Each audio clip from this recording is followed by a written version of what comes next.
Gündem dışı 3. söz 5 Aralık Türk kadınına seçme ve seçilme hakkının verilmesinin yıl dönümü münasebetiyle söz isteyen Adana Milletvekilimiz Elif Doğan Türkmen'e aittir. Buyurun Sayın Türkmen, süreniz 5 dakika. Tabii böyle yoğun bir gündemde kadınları konuşmak zor ama yine de konuşacağız. Türkiye Büyük Millet Meclisi Anayasa ve Seçim Kanunu'nda 5 Aralık 1934 tarihinde değişiklik yaparak kadınlara milletvekili seçme ve seçilme hakkını verdi. Daha doğrusu kadınlar mücadeleyle kazandı. Bu tarihten önce yıl 1923 Türkiye'de, genç Türkiye Cumhuriyeti'nde hiçbir parti yokken kadınlar halk fıkrasını kurdular ama yasalar cevaz vermediği için bu parti kapatıldı. Ona rağmen 23 yılında yapılan seçimde Konya, Malatya, İstanbul, Diyarbakır gibi illerde kadın aday olmamasına rağmen de kadınlara oy verdi halk. Bugün bu coğrafyada, Türkiye'mizin de olduğu bu coğrafyada halen kadınların şoförlük yapıp yapmayacağı konuşulurken 1934 yılında kazanılan bu haklar elbette çok kıymetli. Ama 2017'ye geldiğimizde kadın milletvekili oranı %14,5, dünyada 22. Türkiye'de 81 ilden 43'ünde kadın milletvekili yok. Belediyelerde 81 ilden 4'ünde kadın belediye başkanı seçilmiş. 919 ilçe belediyesinin 33'ünde kadın belediye başkanı seçilmiş. Oran %2,93. Siyaset bu kadar kötü durumda kadın açısından. Halbuki dünyada gelir geçer bir laf var. Kadın haklarıyla demokrasinin birlikte ve paralel yürüdüğüne dair. Peki, siyasette durum bu, istihdamda ne? Kadın istihdamı %28, OECD ülkelerinde %58. Hükümet ne yapıyor?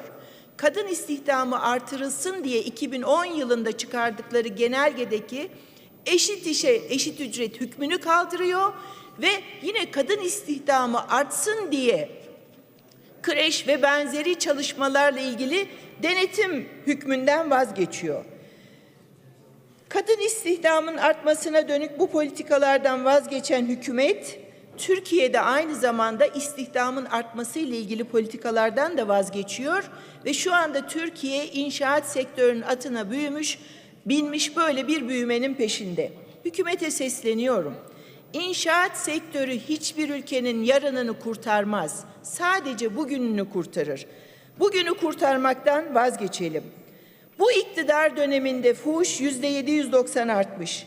Çocuk ve kadın istismarı %434 artmış. Kadın cinayeti %1400 artmış. Adalet ve Kalkınma Partisi'nin meclis grubu ise çocuk istismarına meşrutiyet kazandırmak adına bu meclise yasa teklifi getiriyor ve tecavüzde rızanın kalkması için, haksız tahriklerin kalkması için meclise getirilen diğer parti gruplarının kanun tekliflerinin önünde ise engel oluyor. Peki, bütün bunların yaşandığı Türkiye'de size bir fotoğraf göstereceğim. Bu fotoğraf Adana'dan çekilmiş. Sıvası olmayan, boyası olmayan, kapı ve penceresi olmayan bir evde çocuklarıyla yaşamaya çalışan Adanalı bir kardeşimiz. İşte böyle bir Türkiye'de yaşamaya çalışan bu kadının olduğu bir Türkiye'de biz neyi konuşuyoruz? İktidara gelirken yoksulluğu ve yolsuzluğu bitireceğiz derken 2017 30 Kasım'ının Türkiye Büyük Millet Meclisi'nde konuştuğumuz konu nedir? Rüşvet, yolsuzluklar ve kaynağı meşru olmayan kazançlar. Sevgili milletvekilleri, koca 15 yılda konuştuğumuz konu rüşvet ve kaynağı meşru olmayan yoksulluklarsa bu iktidarın gemisi artık batmıştır. Ve ben buradan Türkiye Cumhuriyeti savcılarına seslenmek istiyorum. Amerika'da bir mahkemede Türkiye Cumhuriyeti vatandaşı Rıza Sarraf, Amerika'da ben bu ülkedeki Türkiye Cumhuriyeti'nin vatandaşlarına ki bunlar o dönem bakan, rüşvet verdim diyorsa bu ülkenin Cumhuriyet savcıları bunları çağırıp bu rüşvetin alınıp alınmadığını sormak zorundadır. İşte şimdi Türkiye Cumhuriyeti'nin ama Türkiye Cumhuriyeti'nin vatandaşlarının görev zamanıdır diyor. Hepinize saygılar sunuyorum.